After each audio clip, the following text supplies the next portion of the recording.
Hello students, ಇವತ್ತಿನ ಕ್ಲಾಸಲ್ಲಿ ನಾವು ಎರಡನೇ ಯೂನಿಟ್ಗೆ ಹೋಗೋಣ. That is retirement of partner. ಈ ಯೂನಿಟ್ ಅಲ್ಲಿ ಪಾರ್ಟ್ನರ್ಶಿಪ್ ಇಂದ ರಿಟೈರ್ ಆದಾಗ ಸೊ ಹೇಗೆ ಬುಕ್ಸ್ ಆಫ್ ಅಕೌಂಟ್ಸ್ಗಳನ್ನ ನಾವು ಪ್ರಿಪೇರ್ ಮಾಡಬೇಕಾಗುತ್ತೆ ಅನ್ನೋದನ್ನ ನೋಡ್ತಾ ಹೋಗೋಣ. The first one is the meaning. Retirement of a partner means that one of the existing partner of a firm leave the partnership firm from some reason, for some reasons. So ಕೆಲವೊಂದು ಕಾರಣಾಂತರಗಳಿಂದ existing partner ಏನಿರ್ತಾನೆ partnership firm ಅಲ್ಲಿ, ಅವನು partnership firm ಇಂದ ಹೊರ ಹೋಗ್ತಾನೆ. So ಈ ಹೊರ ಹೋಗುವಂತ ಪ್ರಕ್ರಿಯೆಗೆ ನಾವು ರಿಟೈರ್ಮೆಂಟ್ ಆಫ್ ಪಾರ್ಟ್ನರ್ಸ್ ಅಂತ ಕರಿತೀವಿ. ಆಲ್ರೆಡಿ ಇರುವಂತ ಪಾರ್ಟ್ನರ್ಸ್ ಅಲ್ಲಿ ಯಾವ್ದಾದ್ರು ಒಬ್ಬ ಪಾರ್ಟ್ನರ್ ಕೆಲವೊಂದು ಕಾರಣಾಂತರಗಳಿಂದ ಅವನು ಪಾರ್ಟ್ನರ್ಶಿಪ್ ಫರ್ಮ್ ನ ಬಿಟ್ಟು ಹೋಗ್ಬೇಕಾಗುತ್ತೆ. ಸೊ ಈ ಪಾರ್ಟ್ನರ್ಶಿಪ್ ಫರ್ಮ್ ಇಂದ ಬಿಟ್ಟು ಹೋಗುವಂತ ಕಾರ್ಯವನ್ನ ನಾವು ರಿಟೈರ್ಮೆಂಟ್ ಆಫ್ ಪಾರ್ಟ್ನರ್ಸ್ ಅಂತ ಕರಿತೀವಿ. A partner may retire from the partnership firm because of illness, old age, and misunderstanding with other partners or any other reasons. So ಕೆಲವೊಂದು ರೀಸನ್ಸ್ ಗಳನ್ನ ಕೊಟ್ಟಿದ್ದಾರೆ. ಕೆಲವೊಂದು ಅದಂದ್ರೆ ಇಲ್ನೆಸ್ ಇರ್ಬೋದು, ಅವನಿಗೆ ಆರೋಗ್ಯದಲ್ಲಿ ಏನಾದ್ರು ತೊಂದರೆ ಆಗಿರ್ಬೋದು, ಓಲ್ಡ್ ಏಜ್ ವಯಸ್ಸಾಗಿರ್ಬೋದು, ಅಥವಾ ಮಿಸ್ಅಂಡರ್ಸ್ಟ್ಯಾಂಡಿಂಗ್ ವಿತ್ ಅದರ್ ಪಾರ್ಟ್ನರ್ಸ್ ಜೊತೆ ಏನಾದ್ರು ಮಿಸ್ಅಂಡರ್ಸ್ಟ್ಯಾಂಡಿಂಗ್ ಆಗಿ ಕ್ಲಾಶಸ್ ಆದಾಗ, ಅಥವಾ ಎನಿ ಅದರ್ ರೀಸನ್ಸ್ ಇಂದ ಪಾರ್ಟ್ನರ್ಶಿಪ್ ಫರ್ಮ್ ಇಂದ ಪಾರ್ಟ್ನರ್ ಹೊರ ಹೋಗುತ್ತಾನೆ. ಸೊ ಅದನ್ನ ರಿಟೈರ್ಮೆಂಟ್ ಆಫ್ ಪಾರ್ಟ್ನರ್ ಅಂತ ಕರಿತೀವಿ. When a partner retires from the partnership firm, he ceases to be the partner of that firm, and the partnership between the old partner comes to an end. However, the firm continues the partnership business.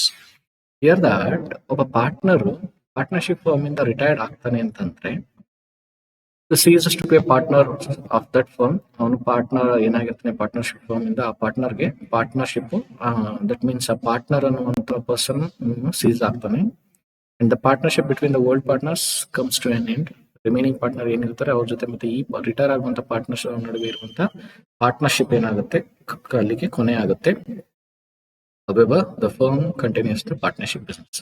Remaining partner ಯಾರು ಇರ್ತಾರೆ ಅವರು ತಮ್ಮ partnership ನ continue ಮಾಡಬಹುದು. For example, A, B and C ಅಂತ partners ಅಂತ ತಿಳ್ಕೊಳ್ಳಿ. ಈ ಮೂರು ಜನ ಪಾರ್ಟ್ನರ್ ಅಲ್ಲಿ ಏನು ಅಂತ ಪಾರ್ಟ್ನರ್ ರಿಟೈರ್ಡ್ ಆಗ್ತಾ ಇದ್ದಾನೆ ಅದೊಂದು ರೀಸನ್ಸ್ ಇಂದ. ಸೊ ಅವಾಗ ಬಿ ಮತ್ತು ಸಿ ನಡುವೆ ಹೇಗಿದ್ದಂತ ಪಾರ್ಟ್ನರ್ಶಿಪ್ ಏನಿತ್ತು ಅಗ್ರಿಮೆಂಟ್ ಕ್ಲೋಸ್ ಆಗಿ ಎಂಡ್ ಆಗುತ್ತೆ. ದೆನ್ ಬಿ ಮತ್ತೆ ಸಿ ದ ಪಾರ್ಟ್ನರ್ಶಿಪ್ ಫರ್ಮ್ ನ ಕಂಟಿನ್ಯೂ ಮಾಡ್ತಾ ಹೋಗ್ಬೋದು. ಅದು ಅಲ್ಲಿಗೆ ಸ್ಟಾಪ್ ಆಗ್ಬೇಕು, ಬಿಸ್ನೆಸ್ ಸ್ಟಾಪ್ ಆಗ್ಬೇಕು ಅಂತ ಏನಿಲ್ಲ, ಅವರು ಕಂಟಿನ್ಯೂ ಮಾಡ್ಬೋದು. ಸೊ ಪಾರ್ಟ್ನರ್ಶಿಪ್ ರಿಟೈರ್ಮೆಂಟ್ ಆದಾಗ ಪಾರ್ಟ್ನರ್ಶಿಪ್ ಫರ್ಮ್ ಅಲ್ಲಿ ಯಾವ ತರ ರೇಷಿಯೋಸ್ ನ ಕ್ಯಾಲ್ಕುಲೇಷನ್ ಮಾಡಬೇಕಾಗುತ್ತೆ ಅಂತ. ಸೊ ಅಡ್ಮಿಷನ್ ಟೈಮ್ ಅಲ್ಲಿ ನಾವ್ ಏನ್ ಮಾಡ್ತಾ ಇದ್ವಿ, ಸ್ಯಾಕ್ರಿಫೈಸ್ ರೇಷಿಯೋ ಮತ್ತೆ ನ್ಯೂ ರೇಷಿಯೋನ ಕ್ಯಾಲ್ಕುಲೇಟ್ ಮಾಡ್ತಾ ಇದ್ವಿ. ಅದೇ ತರ ರಿಟೈರ್ಮೆಂಟ್ ಆದಾಗಲೂ ಕೂಡ ನಾವು ರೇಷಿಯೋಸ್ ನ ಕ್ಯಾಲ್ಕುಲೇಟ್ ಮಾಡಬೇಕು. ಅದ್ರಲ್ಲಿ ಯಾವ ರೇಷಿಯೋ ಕ್ಯಾಲ್ಕುಲೇಟ್ ಮಾಡಬೇಕು ಅಂದ್ರೆ, ratios required in connection with retirement of A partner. Retirement of partner ಆಗ್ಬೇಕಾದ್ರೆ ಯಾವ್ದೆಲ್ಲ ರೇಷಿಯೋಸ್ ಅಂದ್ರೆ, gain ratio of the remaining partner. So 3 ಜನ ಇದ್ದು ಒಬ್ಬ ಪಾರ್ಟ್ನರ್ ರಿಟೈರ್ ಆದ್ರೆ ಇನ್ನಿಬ್ಬರ ನಡುವೆ ಇರುವಂತ ಪಾರ್ಟ್ನರ್ ಗಳಿಗೆ ಗೇನ್ ರೇಷಿಯೋ ಅಂತ ಬರುತ್ತೆ. So gain ratio of remaining partner ನ ಕಂಡುಹಿಡಿಬೇಕು. ಅರ್ಥ ಆಗ್ತದೆ. ಎಕ್ಸಾಂಪಲ್ ಆಗ್ಲೇ ಕೊಟ್ಟಂತ ಎಕ್ಸಾಂಪಲ್, ಎ, ಬಿ, ಸಿ ಇದ್ರು. ಎ ರಿಟೈರ್ ಆದ್ರೆ ಬಿ ಮತ್ತೆ ಸಿ ಏನಾಗ್ತಾರೆ, ಪಾರ್ಟ್ನರ್ಶಿಪ್ ಫರ್ಮ್ ನ ಕಂಟಿನ್ಯೂ ಮಾಡ್ತಾರೆ ಬಿಸ್ನೆಸ್ ನ. ಸೊ ಬಿ ಮತ್ತೆ ಸಿ ಗೆ ಅದು ಗೇನ್ ರೇಷಿಯೋ ಆಗುತ್ತೆ. ಯಾಕಂದ್ರೆ ಎ ಬಿಟ್ಕೊಡ್ತಾ ಇದ್ದಾನೆ. ಸೊ ಎ ರೇಷಿಯೋ ಏನಾಗುತ್ತೆ, ಬಿ ಮತ್ತೆ ಸಿ ಹಂಚ್ಕೊಳ್ತಾರೆ. ಸೊ ಅದಕ್ಕೆ ಗೇನ್ ರೇಷಿಯೋ ಅಂತ ಕರಿತೀವಿ. New profit sharing ratio of the remaining partners. After that ಅವ್ನು ರಿಟೈರ್ಡ್ ಆದ್ಮೇಲೆ new sharing of remaining partners ನಾವು ಕ್ಯಾಲ್ಕುಲೇಟ್ ಮಾಡಬೇಕಾಗುತ್ತೆ.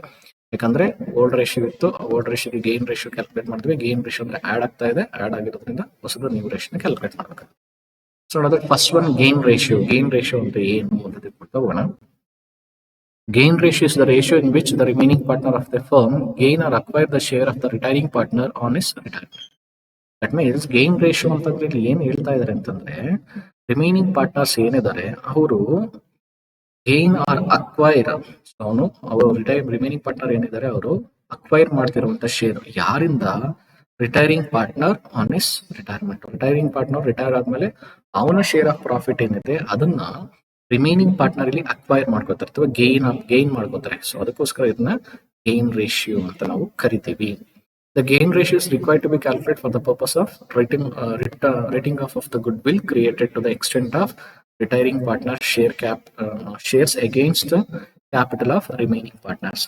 ಸೊ ಗೇನ್ ರೇಷಿಯೋ ಮತ್ತೆ ಸ್ಯಾಕ್ರಿಫೈಸ್ ರೇಷಿಯೋ ಎರಡು ಕ್ಯಾಲ್ಕುಲೇಷನ್ ಮಾಡೋದು ಒಂದು ಪರ್ಪಸ್ಗೋಸ್ಕರ. ಯಾವ ಪರ್ಪಸ್ಗೋಸ್ಕರ ಅಂದ್ರೆ, ಗುಡ್ ವಿಲ್ ಕ್ಯಾಲ್ಕುಲೇಷನ್ ಮಾಡೋ ಪರ್ಪಸ್ಗೋಸ್ಕರ. ಅಲ್ಲಿ ಅಡ್ಮಿಷನ್ ಆಫ್ ಪಾರ್ಟ್ನರ್ ಅಲ್ಲಿ ನಾವು ಸ್ಯಾಕ್ರಿಫೈಸ್ ರೇಷಿಯೋನ ಏನಕ್ಕೋಸ್ಕರ ಕ್ಯಾಲ್ಕುಲೇಟ್ ಮಾಡ್ತೀವಿ ಅಂದ್ರೆ, ಹೊಸದಾಗಿ ಬರ್ತಾ ಇರುವಂತ ಪಾರ್ಟ್ನರ್ ಏನ್ ಗುಡ್ ವಿಲ್ ತರ್ತಾ ಇದ್ದಾನೆ ಅದನ್ನ ರಿಮೈನಿಂಗ್ ಪಾರ್ಟ್ನರ್ ಓಲ್ಡ್ ಪಾರ್ಟ್ನರ್ಸ್ಗೆ ಸೆಗ್ರಿಗೇಟ್ ಮಾಡಕ್ಕೆ ಕ್ಯಾಲ್ಕುಲೇಟ್ ಮಾಡ್ತೀವಿ. ಅದೇ ತರ ರಿಟೈರಿಂಗ್ ಪಾರ್ಟ್ನರ್ದು ಗುಡ್ ವಿಲ್ ಕ್ಯಾಲ್ಕುಲೇಷನ್ ಮಾಡಿ ಅವನಿಗೆ ಗುಡ್ ವಿಲ್ ನ ಕೊಡಬೇಕಾಗುತ್ತೆ. ಇಲ್ಲಿ ರಿಟೈರಿಂಗ್ ಪಾರ್ಟ್ನರ್ಗೆ ಆ ಗುಡ್ ವಿಲ್ ನ ಯಾರು ಕೊಡಬೇಕಾಗುತ್ತೆ ಅಂದ್ರೆ ರಿಮೈನಿಂಗ್ ಪಾರ್ಟ್ನರ್ ಏನು ಉಳಿದಿರ್ತಾರೆ ಅವ್ರು ಕೊಡಬೇಕು. ಅವರು ಯಾವ ರೇಷಿಯೋಲಿ ಕೊಡಬೇಕು ಅಂದ್ರೆ ಗೇನ್ ರೇಷಿಯೋಲಿ ಕೊಡಬೇಕಾಗುತ್ತೆ. The gain ratio is required to be calculated for the purpose of rating of the goodwill related to extent of retiring partner share against the capital of remaining partner ಅಂತ ಇಲ್ಲಿ ಹೇಳ್ತಾರೆ. ಸೊ ಇಲ್ಲಿ good will ನ ಯಾರು ಕೊಡಬೇಕು? Remaining partners retiring ಪಾರ್ಟ್ನರ್ಗೆ ಕೊಡಬೇಕಾಗುತ್ತೆ. In the ratio of gain ರೇಷಿಯೋಲಿ ಕೊಡಬೇಕು. Cases of calculation of gain ಯಾವ ಕೇಸಸ್ ಅಲ್ಲಿ ಗೇನ್ ರೇಷಿಯೋಸ್ ನ ಕ್ಯಾಲ್ಕುಲೇಟ್ ಮಾಡೋದು ಅಂತ. Case number 1, if the problem given old profit sharing ratio of all the partners and also state that remaining partners share the profit in the future in the same ratio as before gives merely the profit sharing ratio of all the partners. So ಇದು case 1 ಅಲ್ಲಿ ಏನ್ ಹೇಳ್ತಾ ಇದ್ದಾರೆ, problem ಅಲ್ಲಿ old sharing profit ಕೊಟ್ಟಿರ್ತಾನೆ, ಜೊತೆಗೆ retirement ಆದ್ಮೇಲೆ remaining partners ಏನ್ ಮಾಡ್ತಾರೆ ಅಂದ್ರೆ ತಮ್ಮ ಫ್ಯೂಚರ್ ಪ್ರಾಫಿಟ್ ಲಾಸ್ ನ ಸೇಮ್ ರೇಷಿಯೋ ಏನು ಓಲ್ಡ್ ರೇಷಿಯೋ ಇತ್ತು ಅದೇ ರೇಷಿಯೋಲಿ ಅವರು ಕಂಟಿನ್ಯೂ ಮಾಡ್ತಾ ಹೋಗ್ತಾರೆ ಅಂತ ಹೇಳ್ತಾ ಇದ್ದಾನೆ. ಸೊ ಈ ಕೇಸಲ್ಲಿ ಹೇಗೆ ಕ್ಯಾಲ್ಕುಲೇಷನ್ ಮಾಡೋದು ಅಂತ ನೋಡೋಣ. ಇಲ್ಲಿ in this case the gain ratio of the remaining partners is the same as their old profit sharing ratio. So gain ratio ಕೂಡ ಏನಾಗುತ್ತೆ ಓಲ್ಡ್ ಪ್ರಾಫಿಟ್ ಶೇರಿಂಗ್ ರೇಷಿಯೋನೇ ತಗೊಳ್ತಾರೆ. ಇಲ್ಲಿ ಎಕ್ಸಾಂಪಲ್ ಮುಖಾಂತರ ಅರ್ಥ ಮಾಡಿಸ್ತೀನಿ ನೋಡಿ ನಿಮ್ಗೆ. X, Y, and Z are the partners in a firm sharing a profit and losses in the ratio of 2:2:1. This old ratio 2:2:1. From that Y retires. Y retired ಆಗ್ತಾ ಇದ್ದಾನೆ. X and Z share a profit in the future in the same ratio as before. Calculate the gain ratio of X and Z ಅಂತ ಹೇಳ್ತಾರೆ. X, Y, Z ಇದೆ, ಅವ್ರ ರೇಷಿಯೋನು 2:2:1. Y retired ಆದ. So Y retired ಆದ ತಕ್ಷಣ ಮಧ್ಯೆ ಇದ್ದಂತ 2 ಹೋಯ್ತು. ಅಲ್ಲಿ ರಿಮೈನಿಂಗ್ ಏನು ಉಳ್ಕೊಳ್ಳುತ್ತೆ 2:1 ಮಾತ್ರ ಉಳಿಯುತ್ತೆ. ಯಾಕಂದ್ರೆ 2:2:1 ಇತ್ತು. Y ಶೇರಿಂಗ್ ಅಲ್ಲಿ 2, ಆ 2 ನ ತೆಗೆದ್ರೆ ರಿಮೈನಿಂಗ್ ಏನು ಉಳಿಯುತ್ತೆ 2:1. ಆ ರಿಮೈನಿಂಗ್ ರೇಷಿಯೋಲಿ ಅವರು ರಿಮೈನಿಂಗ್ ಫ್ಯೂಚರ್ ಪ್ರಾಫಿಟ್ ನ ಶೇರ್ ಮಾಡ್ಕೊಳ್ತಾರೆ ಅಂತ ಹೇಳ್ತಿದ್ದಾರೆ. Calculate the gain ratio of X and Z ಅಂತ ಹೇಳ್ತಿದ್ದೀನಿ. So solution in this case the gain ratio of X and Z are the old ratio which is 2:1. Old ratio ಏನಿತ್ತು that is 2:1 ಅಲ್ಲಿ ಅವರು gain ratio ಆಗಿರ್ತಾರೆ. So problem ಅಲ್ಲಿ ಏನ್ ಮಾತ್ರ ಕೊಟ್ಟಿರ್ತಾನೆ ಓಲ್ಡ್ ರೇಷಿಯೋ ಕೊಟ್ಟಿರ್ತಾನೆ, ಮತ್ತೆ ರಿಮೈನಿಂಗ್ ಪಾರ್ಟ್ನರ್ಸ್ ಓಲ್ಡ್ ರೇಷಿಯೋಲಿ ಬಿಸ್ನೆಸ್ ನ ಕಂಟಿನ್ಯೂ ಮಾಡಕ್ಕೆ ರೆಡಿ ಇರ್ತಾರೆ. ಸೊ ಅಂತ ಸಂದರ್ಭದಲ್ಲಿ ಗೇನ್ ರೇಷಿಯೋ ಆಗುತ್ತೆ ಓಲ್ಡ್ ರೇಷಿಯೋನೇ ಗೇನ್ ರೇಷಿಯೋ ಆಗುತ್ತೆ. Case number 2, if the problem gives that old profit sharing of all the partners and also state the gain ratio of remaining partners or the share gained by each partner from the firm from the retiring partner. So ಈ ಕೇಸಲ್ಲಿ ಏನ್ ಕೊಟ್ಟಿರ್ತಾನೆ ಅಂದ್ರೆ in this case ratio of remaining partners are share gain by each remaining partner is given. Ratio of remaining partners are share gain by remaining partners is given. That is retiring partner ಇಂದ ಯಾವ ರೇಷಿಯೋಲಿ ಅವರು share ನ gain ಮಾಡ್ತಾ ಇದ್ದಾರೆ ಅಂತ ಕೊಟ್ಟಿರ್ತಾನೆ. So we should take the gain ratio or share gain by each remaining partner. So ಅಲ್ಲಿ ಹೇಗೆ ಅಂತ ಎಕ್ಸಾಂಪಲ್ ಮುಖಾಂತರ ಅರ್ಥ ಮಾಡಿಸ್ತೀನಿ ನೋಡಿ. A, B and C are the partners sharing a profit and loss in the ratio of 5:3:2. That is old ratio 5:3:2. So C retired ಆಗ್ತಾ ಇದ್ದಾನೆ. From that A gains 1/20 shares and B gains 3/30 share from C. So calculate the gain ratio of A and B. So ಅಲ್ಲಿ ನೋಡಿ gain ಅವನೇ ಕೊಟ್ಬಿಟ್ಟಿದ್ದಾನೆ 1/20 3/20 ಅಂತ. In this case A gain 1/20 and B gain 3/20 shares from C. So the gain ratio is 1:3. ಅವನೇ ಕೊಟ್ಟಿದ್ದಾನೆ 1/20 ಮತ್ತೆ 3/20 ಅಂತ. ಇಂಥ ಸಂದರ್ಭದಲ್ಲಿ ಅವ್ರು ಈ ಗೇನ್ ಅಂತ ಕೊಟ್ಟಿರ್ತಾನೆ, ಅದನ್ನೇ ನಾವು ಗೇನ್ ರೇಷಿಯೋ ಅಂತ ತಗೋಬೇಕು. 1/20 3/20 ದಟ್ ಇಸ್ ಗೇನ್ ರೇಷಿಯೋ 1:3 ಆಗುತ್ತೆ. Case number 3, if the problem gives the old profit sharing ratio of all the partners and the new profit sharing ratio of the remaining partners. So ಈ problem ಅಲ್ಲಿ old profit sharing of all the partners and new ratio. So old ratio ಮತ್ತೆ new ratio ಎರಡನ್ನೂ ಕೊಟ್ಟಿರ್ತಾನೆ. So ಇಂಥ ಸಂದರ್ಭದಲ್ಲಿ gain ratio ಕಂಡುಹಿಡಿಯೋದು ಅಂದ್ರೆ formula gain ratio equals new ratio minus old ratio. So new ratio ಇಂದ old ರೇಷಿಯೋನ less ಮಾಡಿದ್ರೆ ಗೇನ್ ರೇಷಿಯೋ ಅಂತ ತಗೊಳ್ತೀವಿ. So for example P, Q and R the partners sharing a profit and losses in the ratio 4:3:2. Our old ratio 4:3:2. Q retires. The new profit sharing ratio of P and R is 1/8, 5/8 and 3/8. ಇಲ್ಲಿ new ratio ಏನಾಗ್ತಾ ಇದೆ ಅಂದ್ರೆ 5/8 ಮತ್ತೆ 3/8 ಅಂತ ಮಾಡ್ಕೊಳ್ತಾ ಇದ್ದಾರೆ. Calculate gain ratio P and R. ಇಲ್ಲಿ old ratio ಕೊಟ್ಟಿದ್ದಾನೆ that is 4:3:2 and new ratio 5/8 ಮತ್ತೆ 3/8. So gain ratio equals new ratio minus old ratio.